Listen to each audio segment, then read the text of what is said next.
So our next speaker is Dr. Marlon Danilowitz, who is in his third year research track as a psychiatry resident at UBC and a Rising Addictions Medicine Fellow at BC SSU, as well as an APA Leadership Fellow. Prior to medicine, he worked as a yoga instructor, which has had profound influence on his clinical and research interests. As a researcher, his work focuses on physician and medical trainee health, mindfulness meditation, leadership in medicine, and brain stimulation. Marlon is an active physician leader and a passionate advocate of physical wellness. In his spare time, he also enjoys traveling, open water swimming, and yoga. Join me in giving him a round of applause.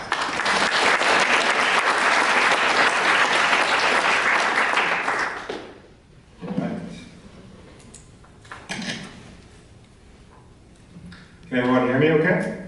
Yes. Perfect.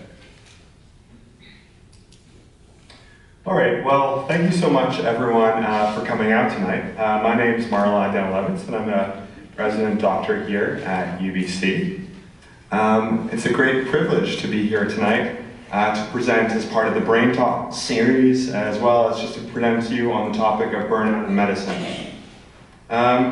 So to start off the talk, I'd like to begin by posing the question of why we should all care about this topic of burnout in medicine.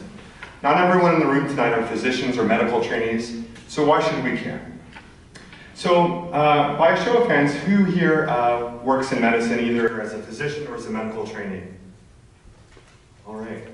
So for those of you who are doctors and medical trainees, this topic here is really vital to us tonight to understand how this impacts your own health and well-being.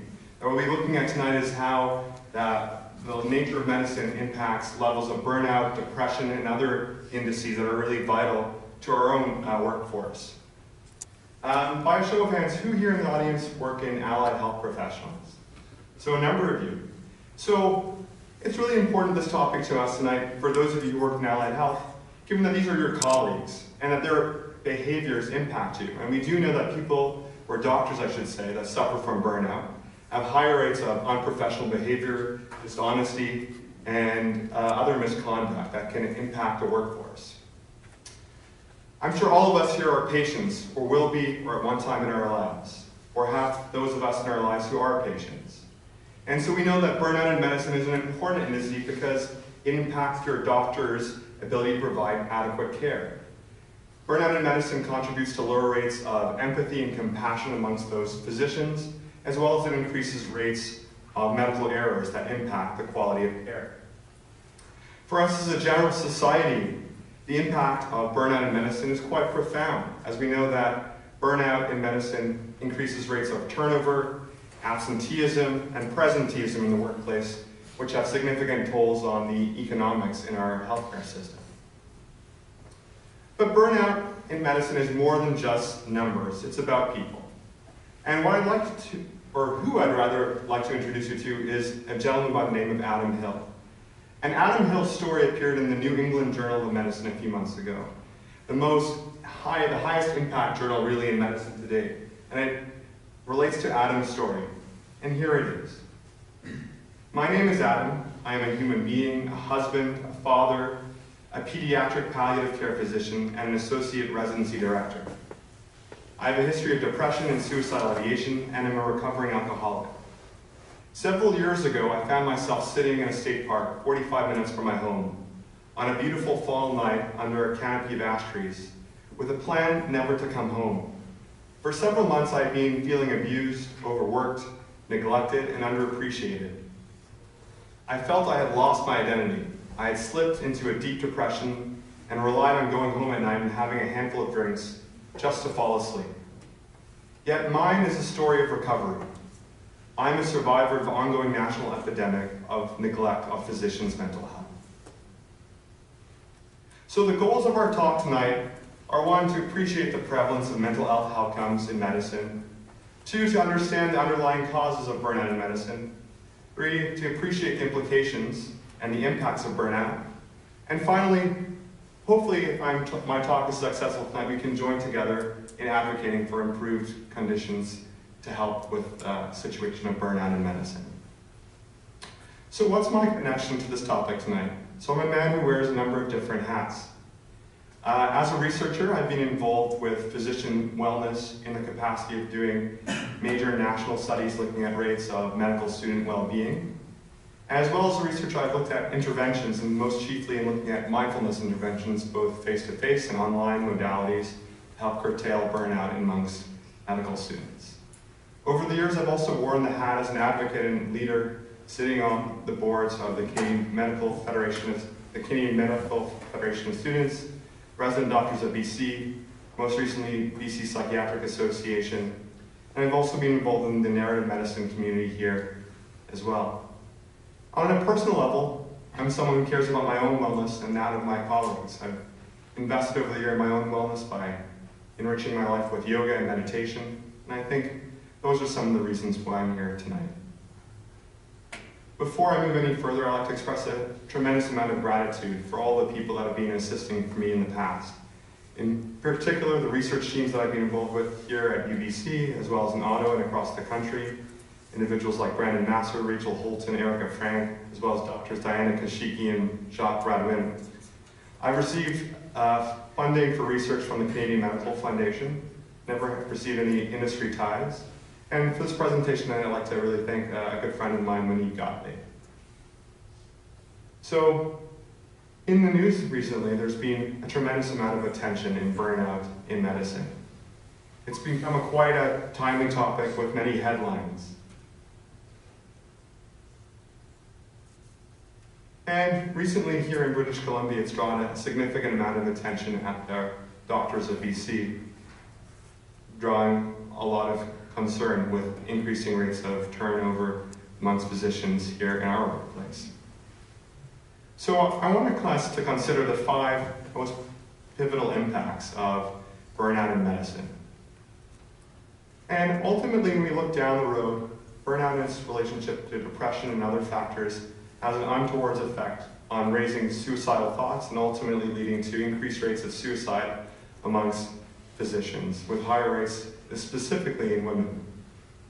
In the US alone, there are 300 to 400 deaths each year by physicians. That's the equivalent of the entire class of UBC medical students in 1 year. Beyond that, we see that burnout has a profound effect on absenteeism, with increasing numbers of physicians taking time off work because of unaddressed mental health concerns. We see a rising cost in terms of the turnover, and this is quite profound, especially in Canada, where we know the provinces bear the brunt of training medical students, and the cost is in the order of hundreds of thousands of dollars. With physicians leaving the workplace, that's a tremendous burden on our healthcare system. Finally, we have healthcare coming into effect in the context of professionalism and empathy. And most concerning is its impact on patients and the capacity of medical errors. One of the understandings we know is that amongst residents, they identify that those suffering from burnout, in comparison to those without burnout, have a significantly higher rate of committing medication error, 33% in those with high rates of burnout versus 1.1% in those with low rates of burnout. Similarly, among surgeons, the realities are quite concerning. And the way I think we can conceive of that is with a standard model of what's being said to underscore errors in medicine and other workplaces with it's called the Swiss cheese model. And as you can see here, you have a number of layers that have to overlap in just the right way, so an error actually comes to fruition. Typically, there are a number of barriers that prevent this, but if just a certain right combination occurs, an untoward effect can happen in the context of a patient safety incident. Now, the metaphor, what I want us to think about in terms of physician burnout is that we move from a Swiss cheese that has very tiny holes, or very few holes, to a Swiss cheese that has quite profound gaping holes. And it's much easier for things to penetrate further, leading to an untoward consequence down the road. As Dr. Love alluded to before, burnout is an accumulation of physical and emotional exhaustion caused by long-term exposure to demanding work situation, and a cumulative result of stress. Most typically, we look at burnout having kind of 3 domains: high emotional exhaustion, which tends to bring about high rates of depersonalization or cynicism, thinking poorly about one's place in the workforce, as well as a low sense of personal accomplishment and efficacy. When we think about the generic causes of burnout as well, quite similar to what we discussed about before, a sense of lack of control, unclear job expectations, poor job fit, and extreme work conditions like increasing number of work hours. Now, the story of burnout in medicine begins at medical school. Medical students enter medical school at no increased rates of burnout or depression in comparison to their age-matched controls. However, with the start of medical school, rates of depression rise by 13.5%.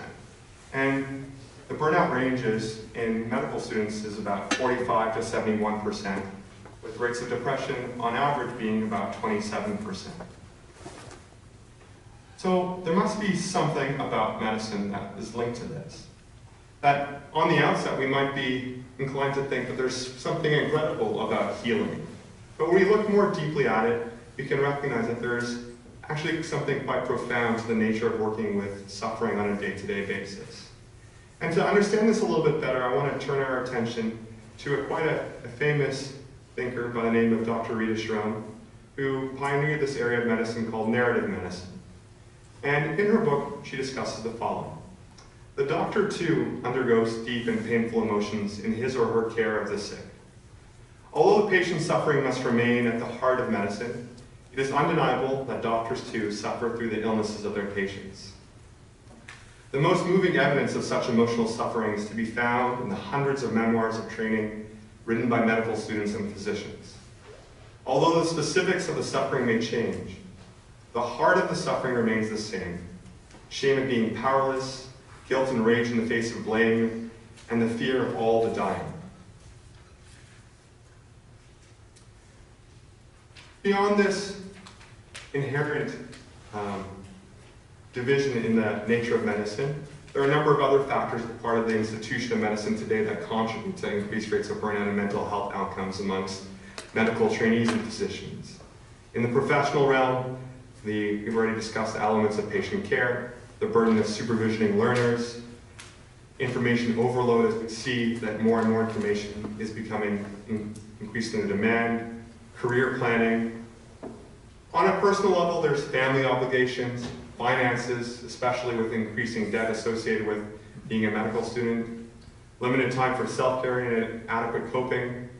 And on a situational level, we know the impacts of sleep deprivation, of a heavy workload, and of an unfortunate working environment. Now, thinking about this as a process, what I want to introduce you to is probably something that many of you are familiar with, is that the idea that onto itself, stress isn't necessarily a bad thing. That we know to do well for a certain test, we need a certain amount of stimulation of stress to encourage us to study. However, with too much stress, we can't function. We can't study for that test. We become immobilized. And similarly, with overwhelming amount of stress over time, we arrive at the situation of burnout.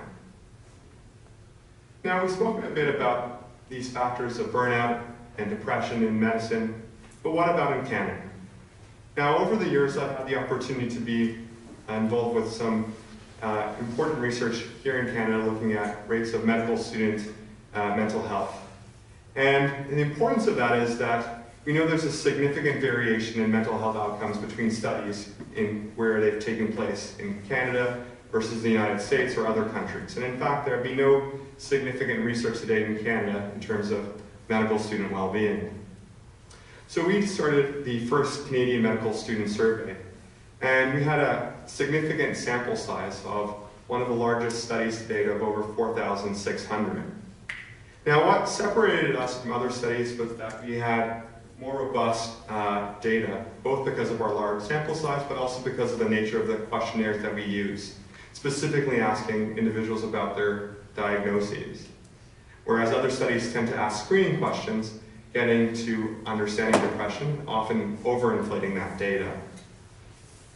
And finally, what was really helpful about our study was that we used comparison data using the same questions from the Canadian Community Health Survey, so we could compare our data to age and education match controls. So in this table over here, what I want to draw our attention to is the reality of depression and anxiety in medical students in Canada. And what we can see here, point that out, is that rates of depression and anxiety tend to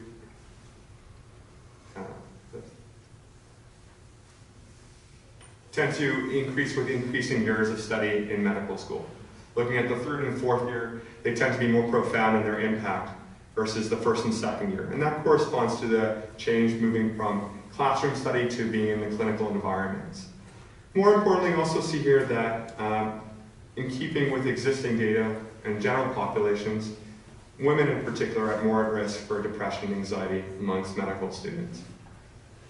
When we compare our data, looking in the left column versus the right column, with the post-secondary matched controls of the same age, we see that medical students, both male and female, are at a higher rate of depression as well as anxiety in comparison to controls.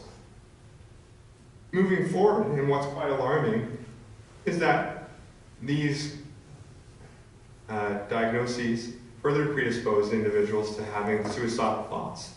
And in comparison to their matched controls, medical students had significantly higher rates of suicidal thinking in the past year, at almost twice the rate than at their age-matched controls. Looking further into our research, we've noticed that the most consistent related factors associated with these negative outcomes is being increasing years of study, going higher in medical school, increasing age, as well as being female.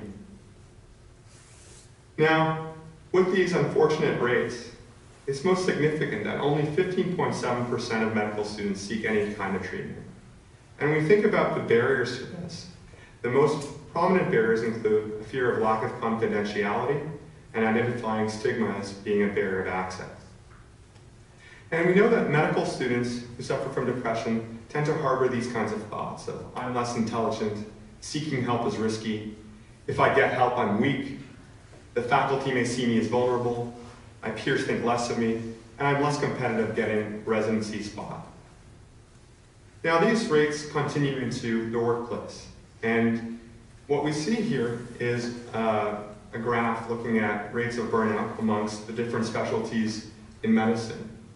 And in the orange, we have data collected from 2011, and in 2014, we have data from, in blue, we have data from 2014.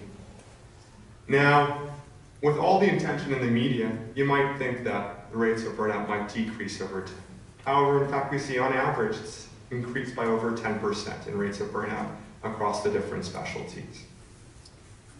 So what now? What can we do as a society and as physicians and trainees to address this constant force of mental health outcomes here?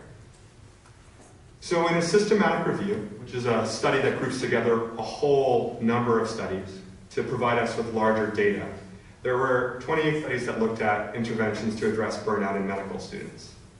And what the interventions that were present was one, pass-failing grading systems. So in the past, many schools had either letter grade systems or percentile systems. And the introduction of pass-failing grade systems has shown to have a consistent impact on decreasing anxiety and depression, and shown to have a lasting impact of over a few years. The thinking behind this is that by taking away the pressures associated with the letter grade system, it's increased cohesion and collegiality amongst medical students. The introduction of mental health programs and counseling services into medical schools is also shown to have a consistent impact on decreasing depression and suicidal thoughts, most chiefly by increasing access. Finally, mind-body programs, including things like mindfulness-based stress reduction programs, has also shown to have a prominent impact on decreasing stress by equipping individuals with a better sense of coping skills to help address this. At the same time, some of the interventions that had less evidence were mentorship programs and curricular restructuring. So when we think about this as a whole, what I want us to consider is that there's really two ways we can start to intervene in terms of addressing burnout in medicine, at the organizational level, then at the individual or physician level. So physician-directed or individual-directed includes providing individuals with mindfulness-based stress reduction programs or educational programs or exercise. And at the organizational level, it involves addressing larger scale issues, including scheduling, decreasing workload, and integrating a larger program, perhaps of mindfulness and other things, into the existing framework at the school or program. And what we see is that the weight tends to lie more heavily with the organization. That we tend to be much more impactful if we dedicate our resources to addressing the organization. Now, as someone who's been a researcher looking at interventions into burnout for medical students and physicians, in particular, I was involved with research looking at mindfulness in medical students, both in a face-to-face study. And what we saw there was, while the intervention was actually helpful for the individuals that were able to attend and enroll in our study, there were many individuals that couldn't participate due to the fact that there was scheduling issues and time constraints.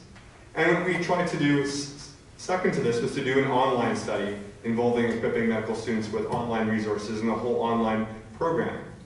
But at that same point, we arrived at this barrier of that the workplace culture had so much of a barrier to preventing students from accessing these resources that it didn't help to the same extent we were hoping for. So in conclusion, tonight we've talked about a number of things. We've talked about the causes. We've talked about the facts of what underscore burnout and mental health outcomes in physicians and medical trainees. We've talked about the impact for the physicians themselves, patients, society at large. And we've talked a bit about the strategies involved in addressing burnout in physicians. And we've also begun to share with you some of the stories, the people here tonight. And to conclude, I'd like to draw our attention back to our gentleman, Adam. As you recall, Adam was a physician. He worked in the United States, involved with residency training, suffering from depression, as well as alcoholism. And I'd like to conclude with what Adam acquired in his process of recovery. Number one, it's the essential to have a self-care plan. And that in this process, we need to, as individuals, also come to terms of what are the skills, the yoga, the meditation, the counseling, the therapy, that can be helpful in equipping us with the resilience we need to move forward. Two, stereotyping. That, as Adam points out, we often tend to harbor quite negative beliefs about those who suffer from mental health outcomes in those around us. And in fact, what we really know is that individuals like Adam are sometimes the face of these conditions. Stigma is another important factor in terms of the workplace itself and how its attitudes are towards individuals suffering from burnout and mental health outcomes in medicine. That at times there's a tremendous amount of barriers that are in place to prevent these patients from getting back to work. But oftentimes what we can see is that the physicians that are able to access the care and treatment that they need are those that can be the most compassionate and the best healers in our midst. 4, vulnerability. And that alludes to the fact that we need to be able to be vulnerable, to understand the challenges that are in our midst, and to get the help that we need to move forward. 5, professionalism and patient safety. We can take away from this that it's most important that we get the help, and that with that help, we can address these problems. And 6, developing a support network. No man is an island, and we can't come into this by ourselves. So to conclude with Adam's own words, when a colleague dies from suicide, you become angry. We mourn, we search for understanding and try to process the death. And then we go on doing the things the same way we always have, somehow expecting results. One definition of insanity: it's way past time for a change. Thank you very much.